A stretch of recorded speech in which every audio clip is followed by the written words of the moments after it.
عايزين اسم لاعب بيلعب في منتخب الهند. منتخب الهند. اه هو اكيد اسمه هوتشونج.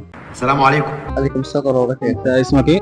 انا اسمي احمد. احنا برنامج مسابقات على اليوتيوب، تمام؟ ملك الساحة. هنسألك 3 أسئلة، لو جاوبت عليهم صح هتكسب معانا. انا هتكسب ما تخافش، انت خايف ليه؟ هتكسب معانا 600 جنيه. تمام، جاهز؟ أول سؤال بيقول: السؤال الأول، عايزين اسم لاعب بيلعب في منتخب الهند.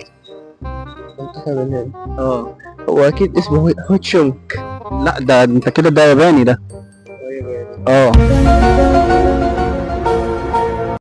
احنا اسم لاعب بيلعب في منتخب الهند. لا ماليش في الكوره كده. لا ركز اهو عليك.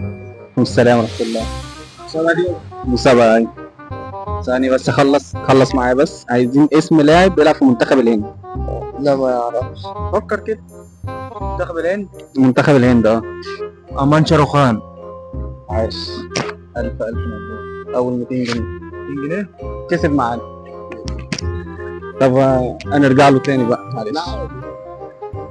السؤال الثاني، اسم لاعب بيلعب في منتخب الهند وركز. ما هو نفس السؤال. فين السؤال؟ فين السؤال؟ نفس السؤال. ايه؟ ممكن اقول اجابته؟ ما جاوب اه.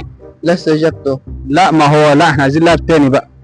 ما قدامه هاجم اللي قال عليه. انا ده الهند شويه. ابعد عن الهند. مش عارف انا. ايه؟ جاوب. خلاص انت مش عارف؟ اكيد. طب ساندرا خان. ده حارس المرمى. يا عيني ده اتصدق. عاش.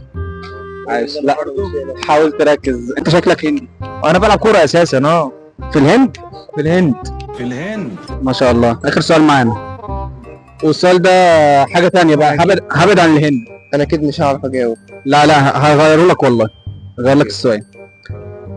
لماذا نشرب البيبسي؟ عشان يهضم الاكل. عشان ايه؟ يهضم الاكل. يهضم الاكل؟ لا غلط. عشان منظره يعني. لا مش منظرة يعني، هو لو صح انا هقول لك. يعني احنا لماذا بنشرب البيبسي؟ فكر براحتك.